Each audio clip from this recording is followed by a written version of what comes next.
हरे कृष्णा। तो कुछ भक्त का ये प्रश्न होता है कि कार्तिक मास और एकादशी ये दोनों भगवान को बहुत ही अत्यंत प्रिय है। तो जो व्यक्ति ये कार्तिक मास या एकादशी करता है उसे कैसा फल मिलता है?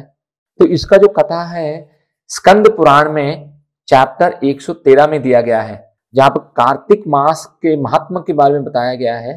सत्यभामा का अवतार पूर्व जन्म के कथा के बारे में बताया गया।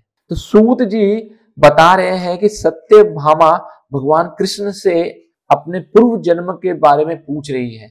देवी सत्यभामा भगवान कृष्ण से पूछती है कि हे भगवान, मैं धन्य हूं, मैं कृतज्ञ हो गई हूं, मेरा जीवन सफल है। मैंने ऐसा कौन सा कर्म किया था, मैंने पूर्व जन्म में कौन सा दान व्रत अथवा तप किया था जिससे मृत्यु लोक में मुझे आपकी अर्धांगिनी बनने का अवसर मिला।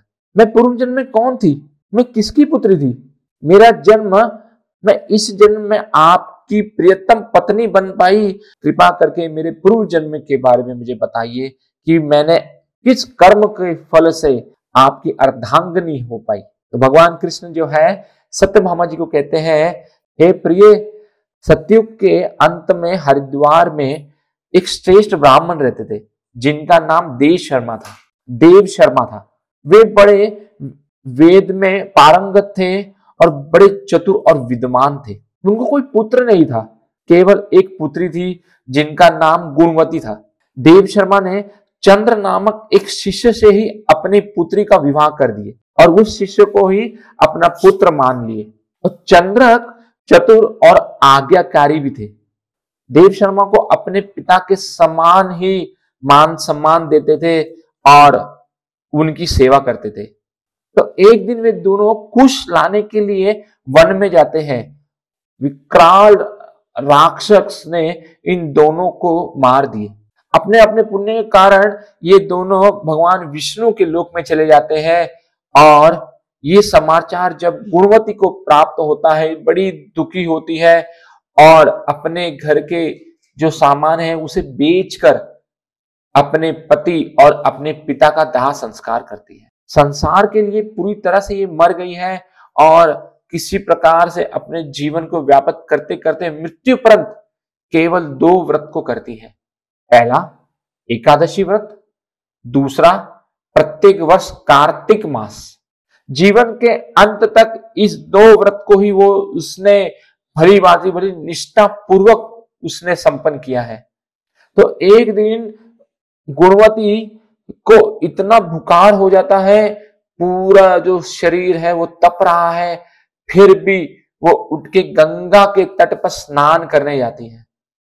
और जो ही वो स्नान करके आती ही है उस समय वो देखती है कि तेजस्वी एक विमान आता है और कुछ लोग जो है उतरे हैं और उसी समय उसने अपने शरीर को त्याग दिया और उसी विमान में वो बैठ के भगवान विष्णु के लोक में जाती है और वहां पर भगवान विष्णु की सेवा करती है।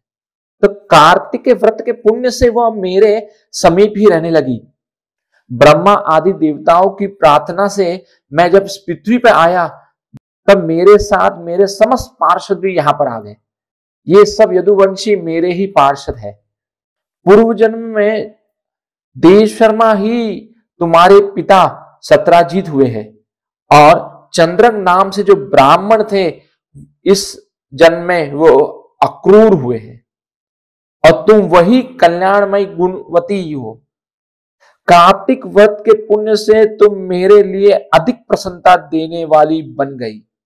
तो हे देवी, पूर्व जन्म में तुमने जो मेरे मंदिर के द्वार पर तुलसी की वाटिका लगा रखी थी उसी का फल है इस समय तुम्हारे आंगन में वह कल्प वृक्ष शोभा पा रहा है।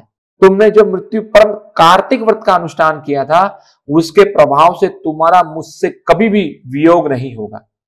फिर सूत जी कहते हैं कि हर एक मनुष्य को प्रत्येक वर्ष कार्तिक मास का अनुष्ठान करना चाहिए और प्रत्येक मास में 2 एकादशी करनी चाहिए, इससे हम भगवान के प्रियतम भक्त बन सके। हरे कृष्ण।